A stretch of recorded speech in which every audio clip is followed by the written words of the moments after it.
రామాయణం, భారతం చాలా చక్కగా చెప్పారు. వ్యవసాయ శాఖ మంత్రి మీరు ఏం వెలగబెట్టారో, జగన్మోహన్ రెడ్డి ఏం వెలగబెట్టారో చెప్పారు. నేను ఆ ప్రశ్న అడుగుతున్నాను, విపత్తుల్లో ఎప్పుడన్నా జగన్మోహన్ రెడ్డి పర్యటనలు చేశారా? గాలిలో తిరగడం తప్పితే ఏ రోజు కూడా మట్టిని కాలితో తొక్కిన పాపాను పోలేదు విపత్తుల్లో. ఇవాళ చంద్రబాబు నాయుడు గారు ఎక్కడ ఏది జరిగినా సరే రైతు కష్టం వచ్చిందంటే 5 నిమిషాల్లో స్పాట్లో ఉంటున్నారు. అలాగే మీరు సహాయం గురించి మాట్లాడారు. జగన్మోహన్ రెడ్డి గారు ఎలా చేశారు అలా చేశారు. అసలు వరికిచ్చి నష్టపరిహారాన్ని చంద్రబాబు ఇచ్చి 20,000ని 15,000 చేసింది ఎవరో మీ ప్రభుత్వంలో? మీరు వ్యవసాయ శాఖ మంత్రి కదా, సమాధానం చెప్పాలి కదా. అలాగే అదే మీరు చేసిన 15,000 వేల చంద్రబాబు 25,000 చేశాడు. చంద్రబాబు రైతులకు పనిచేస్తున్నాడా, తగ్గించిన జగన్మోహన్ రెడ్డి పనిచేస్తున్నాడా? ఇవన్నీ ఆలోచన లేకుండా మాట్లాడద్దు. బీమాకు చెప్పారు, ₹1 బీమా అని చెప్పి 3 ఏళ్ళు ప్రీమియమే కట్టలేదు. కట్టేమని చెప్పి అసెంబ్లీలో అబద్ధాలు చెప్తే చంద్రబాబు నాయుడు వెళ్ళి పోడియం దగ్గర కూర్చుని గొడవ పెడితే అసెంబ్లీలో అప్పుడు 590 కోట్లు మీరు జమ చేశారు. డబ్బులు జమ చేయకుండా కూడా జీవో ఇచ్చిన ఘనత జగన్మోహన్ రెడ్డిది. కన్నబాబు గారు తెలుసుకోండి. 5 ఏళ్లలో 10 ప్రకృతి వైపరీత్యాలు వచ్చినాయి. 60 లక్షల ఎకరాలు పోయినాయి నష్టం. 60 లక్షల ఎకరాలకి 30,000 కోట్లు నష్టపోయారు. మీరు ఇచ్చిందంత 2,000 కోట్లు మాత్రమే. ఇవన్నీ ప్రజలకి అర్థం అవుద్దని అనుకోవద్దు. లేని చెప్పి ఏదో ప్రలోభ పెట్టాలి, గవర్నమెంట్ మంచి ప్రభుత్వాన్ని పేరు వెళ్ళేటప్పుడు మనం ఏదో మాట్లాడితే ఇది అవుద్దని చెప్పి ఆలోచన చేయకూడదని చెప్పి తెలియజేస్తున్నాం. చంద్రబాబు నాయుడు గారు తక్షణం సహాయం చేస్తున్నారు, సర్వే అవుతుంది. మరి ఇన్పుట్ సబ్సిడీ వస్తుంది. మోతా తుఫాను సంబంధించి ఇన్పుట్ సబ్సిడీ ఏదైతే ఉందో మీరు తగ్గించిన రకంగా 15,000 కాదు, చంద్రబాబు పెంచినట్టు 25,000 రూపాయలు ఇన్పుట్ సబ్సిడీ వస్తుంది. అలాగే ఇంకోటి చూసుకున్నాం, ధాన్యం ఎన్ని కొన్నారు మీరు? 48 లక్షలు కొన్నారు మీ ప్రభుత్వంలో లాస్ట్ ఇయర్లో. మేము ఎన్ని కొన్నాం? 55.79 లక్షలు కొన్నాం. మీరు ఎప్పుడు ఇచ్చారు ధాన్యం కొన్న డబ్బులు? సంవత్సరానికి 2 ఏళ్ళకి. ఇంకా మీ ప్రభుత్వంలో డబ్బులు 1,670 కోట్లు ఆపేస్తే మేము రైతులకి మేము ఇచ్చాం అంటే చిత్తశుద్ధి ఎవరికి ఉంది? అదే చంద్రబాబు అయితే 48 గంటల్లో పేమెంట్ పడుతుంది. రైతుల పట్ల చిత్తశుద్ధి ఎవరికి ఉంది? జగన్మోహన్ రెడ్డిగా, చంద్రబాబు నాయుడుగా? అంటే 7 లక్షలు అదనంగా కొన్న చంద్రబాబుగా, అలాగే డబ్బులు వెంటనే ఇచ్చి చంద్రబాబుగా, సంవత్సరానికి ఇచ్చి జగన్మోహన్ రెడ్డిగా. ఇవన్నీ కూడా ప్రజలు అర్థం చేసుకుంటున్నారు, ఏంటి ఎలా జరుగుతుంది ఇదంతా ఇదని చెప్పి. అలాగే ఏదేమైనా కౌలు రైతులు తీసుకోండి.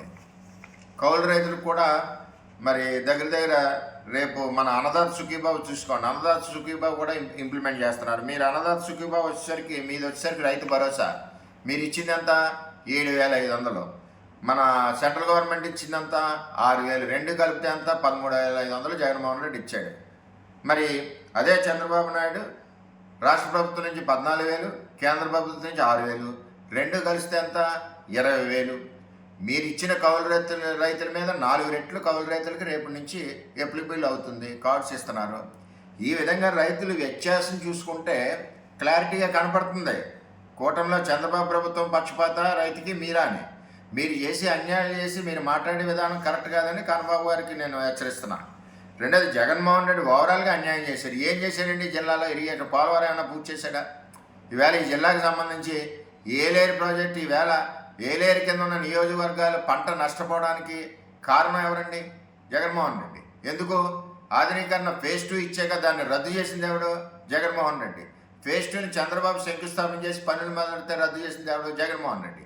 ఇవన్నీ కార్యక్రమాలు మాట్లాడట్లేదు కదా అని ఊరుకుంటే మీరు ఇష్టం వచ్చినట్టు మాట్లాడడం కరెక్ట్ కాదు. అదేవిధంగా ఫీజు రీఎంబర్స్మెంట్ గురించి మాట్లాడారు కన్నబాబు గారు. మీరు ఫీజు రీఎంబర్స్మెంట్ ప్రభుత్వం వచ్చిన వెంటనే 1,788 కోట్లు తక్షణం రిలీజ్ చేసి 10 లక్షల మంది విద్యార్థులు సర్టిఫికేట్లు ఇప్పించాం. ఈ సర్టిఫికేట్లు ఎందుకు ఎవరి వల్ల ఆగిపోయినాయి? జగన్మోహన్ రెడ్డి వల్ల ఆగిపోయింది. ఈ డబ్బు ఎందుకు ఇవ్వాల్సి వచ్చింది? మీ గవర్నమెంట్లో ఇవ్వలేదు కాబట్టి. టోటల్గా మీ గవర్నమెంట్లో ఫీజు రీఎంబర్స్మెంట్ వచ్చేసరికి 2,832 కోట్లు పెండింగ్ ఉంది. వసతి దీవెన బకాయిలు వచ్చేసరికి 985 కోట్లు ఉంది. ఫీజు రీఎంబర్స్మెంట్ పీజీ వాళ్ళది వచ్చేసరికి 450 కోట్లు ఉంది.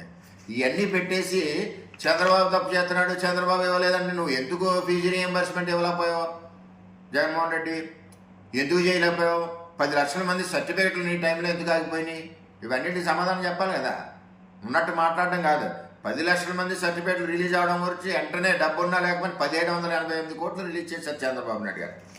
ఈ విధంగా ప్రజా సంక్షేమంతో ముందుకెళ్తుంటే ప్రభుత్వాన్ని మంచి ప్రభుత్వం అని చెప్పి ప్రజల్లో మాట వస్తుంటే దాన్ని డైవర్షన్ చేయడానికి వీళ్ళు ఇటువంటి తప్పుడు ప్రకటనలు చేస్తూ ఉన్నారు. ఇటు జగన్మోహన్ రెడ్డి టీం, కన్నబాబు గారు కానీ జిల్లాలో ఈయన కానీ, కన్నబాబు గారు తెలియదా వ్యవసాయ శాఖ మంత్రి, రైతులకు ఎంత అన్యాయం చేసామో ఆయనకి తెలుసు, తప్పక ఒత్తిడితో మాట్లాడుతున్నాడు అంతే, అబద్ధాలు. నేను ఒకటి, ప్రజల్లో ఈ మధ్యన గుసగుసలు ఎక్కువ వస్తున్నాయి. ఏం వస్తున్నాయి? సూపర్ 6 చేశాం, సూపర్ 6లో ఫ్రీ బస్ ఇచ్చాం, తర్వాత అన్నదాత సుఖీభావ్ ఇచ్చాం, తర్వాత తల్లికి వందనం ఇచ్చాం, తర్వాత గ్యాస్ సిలిండర్ దీపం పథకం ఇచ్చాం, ఒకటి చేసుకుంటే వెళ్తున్నాం, మత్స్యకారులకు 20,000 ఇచ్చాం. ఇన్ని అవుతున్నాయి, ఇది మంచి ప్రభుత్వం, ఇచ్చిన మాట ఒక పక్కన సంక్షేమం, ఒక పక్కన అభివృద్ధి జరుగుతుంది అని సక్సెస్ మీట్ కర్నూలులో పెడితే, పెట్టిన మరుసటి రోజే సింహాచలంలో గోడ పడిపోవడం, 4-5 చనిపోవడం, గోడ కట్టిన కాంట్రాక్టర్ అవడం వైసీపీ నాయకుడు. నేను అనేది ఏంటంటే ప్రజల్లో గుసగుసలు ఈ డిస్కషన్లో. ఒక మంచి సభ, ఈ రాష్ట్ర ప్రభుత్వం బాగా పనిచేస్తుంది, చంద్రబాబు బాగా పనిచేస్తున్నాడు అనుకున్న సభని సక్సెస్ మీట్ యొక్క డైవర్షన్ చేయాలి కాబట్టి ఇది జరిగింది అని ప్రజలు అనుకుంటున్నారు.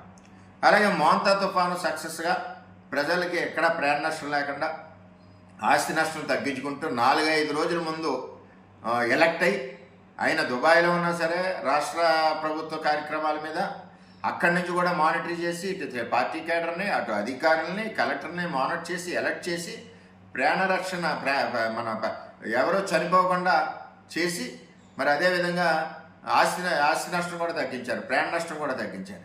అటువంటిది ప్రజల్లో అమ్మయ్య చంద్రబాబు నాయుడు ఈ తుఫాను నుంచి బయటపడ్డామని రైతుల్లోని ప్రజల్లోని అనుకుని ఒక ఓదార్పు నుంచి వాళ్ళు బయటికి వస్తుంటే, ఒక భయం నుంచి ఓహో ఇది సక్సెస్ అయింది, మన తుఫాను సంబంధించిన వర్క్స్ అన్నీ కూడా బాగా చేశారు టీము, ఇది ప్రజల్లోకి పోతుందని చెప్పి మీరేం చేశారు? శ్రీకాకుళంలో వెంకటేశ్వర గుడి పడిపోయింది, 90 చనిపోయారు. ఇది ప్రజలు ఏమనుకున్నారంటే, ఏదైనా రాష్ట్ర ప్రభుత్వం ఒక మంచి పని, చంద్రబాబు చేసిన మంచి పని ప్రజల్లోకి వెళ్తుంటే ఇన్సిడెంట్ ఎందుకు అవుతుంది? అదే రోజు ఎందుకు అవుతుంది ఇన్సిడెంట్? ఆ మరుసటి రోజు ఎందుకు అవుతుంది ఇన్సిడెంట్ అన్నది ప్రజల్లో గుసగుసలు ఎక్కువగా ఉన్నాయి. నేను రాష్ట్ర డీజీపీ గారిని కోరేది ఏంటంటే, ప్రజల యొక్క అనుమానాలు ఏమున్నాయో ఆ రాష్ట్ర పోలీస్ చీఫ్గా మీరు తీర్చవలసిన బాధ్యత ఉంది.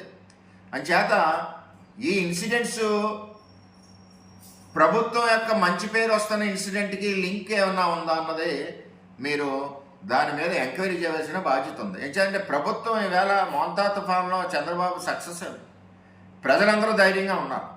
ఎలా ధైర్యం వచ్చింది వాళ్ళకి? చంద్రబాబు ఉన్నాడని ఒక ధైర్యం, తుఫాన్ నుంచి బయటపడ్డామన్న ఒక ధైర్యం. నిన్నటి వరకు భయంతో ఉన్నారు తుఫాన్ వెళ్ళే వరకు. ఆ ధైర్యాన్ని రాష్ట్ర వ్యాప్తంగా ముందుకెళ్తుంటే చాలా బాగా చేశారురా తుఫాన్ మేనేజ్మెంటు. ఎప్పుడు కూడా క్రైసిస్ మేనేజ్ చంద్రబాబు బాగా చేస్తాడు, విశాఖపట్నం బాగా చేశాడు, పూర్వం కోనసీమ బాగా చేశారు. చంద్రబాబు అంటే చంద్రబాబు నిమిషంలో దిగాడు, ఆయన ఫీల్డ్లో నిఖిలా ప్యాలెస్లో కూర్చోలేదు, బెంగళూరులో నిమిషంలో ఫీల్డ్లో దిగాడు, మోకాళ్ళతో బురదలో నడిచాడు. అటువంటిది ఇంతలాగా వచ్చిన వెంటనే అక్కడ ప్రైవేట్ టెంపుల్ వెంకటేశ్వర గుడిలో ఈ డ్యామేజ్ అవడానికి కారణం ఏంటి?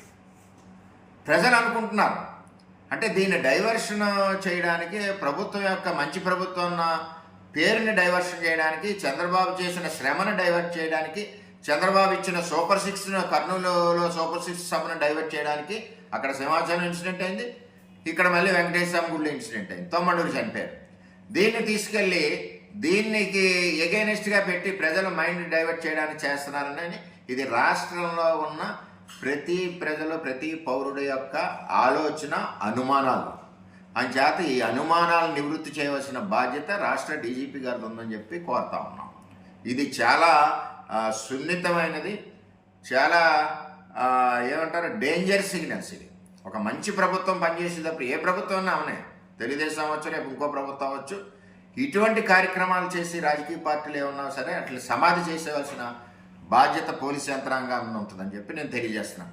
అంటే మీరు చూసుకుంటే ఈవేళ మంచి కార్యక్రమం చంద్రబాబుది అయింది, ప్రజలందరూ సంతోషంగా లక్షల మంది కర్నూలు వచ్చారు. మొన్నటి ఇన్సిడెంట్ మోంతా నుంచి బయటపడ్డాం, చాలా బాగా చేశారు అధికారులు అందరూ అని చెప్పి అనుకున్నసేపు మొన్నటి శ్రీకాకుళం ఇన్సిడెంట్. ఇవన్నీ చూస్తే ప్రభుత్వాన్ని అప్రతిష్ట పాలు చేయాలని ఒక దురుద్దేశంతో చేస్తూ ఉన్నారు. ఈ మరి ఇలా చేసిన వల్లనే, ఇటువంటి కార్యక్రమాలు చేసిన వల్లనే, రైతులకి నష్టం చేసిన వల్లనే, అందుకనే ప్రజలందరూ కూడా ఆ 111కి సరి చేశారు. ఈసారి 111లో 1 ఉండొచ్చు, లేకపోతే 00 ఉండొచ్చు. అది ఎవరో ప్రజల నిర్ణయం. మన మంత్రి గారికి కన్నబాబు గారి మీద చాలా ఒత్తిడి ఉంది జిల్లాలో. ఏదోటి మా చెప్పు, ఏదోటి చెప్పు, మంచి పేరు రావాలి జగన్ కానీ రాదు, చెడ్డ పేరు వస్తుంది. ఇంకా మీరు చెప్పి కొద్ది చెడ్డ పేరు వస్తుంది.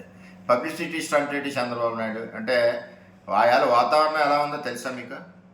అసలు హెలికాప్టర్లు కూడా సపోర్ట్ చేయని పరిస్థితి. అయినా రిస్క్ చేసి ఆయన ఫీల్డ్లోకి వచ్చి విజిట్ చేసి ఎక్కడికక్కడ మరి ఈ అధికారులను పంపి పంట నష్ట కాలిక్యులేషన్ చేయమని ఆదేశాలు ఇచ్చి కలెక్టర్లతో కాన్ఫరెన్స్ చేశారు. ఇవాళ 6వ రోజో 5వ రోజో మనం ప్యాలెస్లోంచి బయటకు రాలేదు. వచ్చిన ఒక వీడియో కాన్ఫరెన్స్ జగన్మోహన్ రెడ్డి గారు. తేడా ఇద్దరు నాయకులకి క్లారిటీ ఉండిపోతాయి. మనిషి కష్టంలో ఉన్నప్పుడు ఇమ్మీడియట్గా రెస్పాండ్ అయినోడే నిజమైన రాజకీయ నాయకుడు. కష్టంలో ఉన్నప్పుడు కనపడకుండా ఏదో వెళ్ళాలి కదా ఫోటోల గురించి అని చెప్పి జగన్ గారు ఇప్పుడు వస్తున్నాడు, రేపు ఎల్లుండో వచ్చేసి తిట్టడానికి. ఏమని తిడతావా నువ్వు? చంద్రబాబు 14, 19, 20,000 ఇన్పుట్ సబ్సిడీ ఇస్తే నేను 15,000 తగ్గించాను జగన్మోహన్ రెడ్డి చెప్తాడా? మళ్ళీ నువ్వు 15,000 తగ్గింది, ఇవాళ చంద్రబాబు నాయుడు 25,000 ఇస్తున్నాను జగన్మోహన్ రెడ్డి చంద్రబాబు నాయుడు గారికి అభినందనలు తెలపాలా? ఇవన్నీ కార్యక్రమాలు ఉన్నాయి. ఇష్టం ఉన్నట్టు మాట్లాడడం కాదు. పబ్లిసిటీ లేకుండా ప్రతి రాజకీయ పార్టీకి పబ్లిసిటీ ఉంటుంది. ఏం పబ్లిసిటీ ఉంటుంది? రైతుకి పంట నష్ట పరిహారం జగన్మోహన్ రెడ్డి 15,000 కుదించాడు, 20,000ది 14, 19 దాన్ని 25,000 చేసాం. అది పబ్లిసిటీ. రైతు కష్టంలో ఉన్నాడు, వెంటనే రెమ్యునేషన్ చేయండి, అది పబ్లిసిటీ. అంటే రైతు కోసం చెప్తున్నారు. దానివల్ల ప్రచార సాధనాలు చెప్పాలి కదా. మత్స్యకారులకి భోజనాలు పురమాయించండి, మత్స్యకారులను ఆదుకోండి, మత్స్యకారులను పునరావాస కేంద్రాలకు పంపండి, ఇది పబ్లిసిటీ. నువ్వు రైతుకి అన్యాయం చేస్తున్నావని చెప్పడం కరెక్ట్ కాదు. ఏది ఏమైనా చరిత్ర సృష్టించినోడు ఇప్పుడు ఆ చరిత్రని తిరగరాయబోతున్నాడు. అబద్ధాల గోడల్ని బద్దలు కొట్టి నిజాలను రాగా మీ ముందుంచబోతున్నాడు. నిజమైన వార్తల కోసం వెంటనే డౌన్లోడ్ చేసుకోండి రా యాప్ని.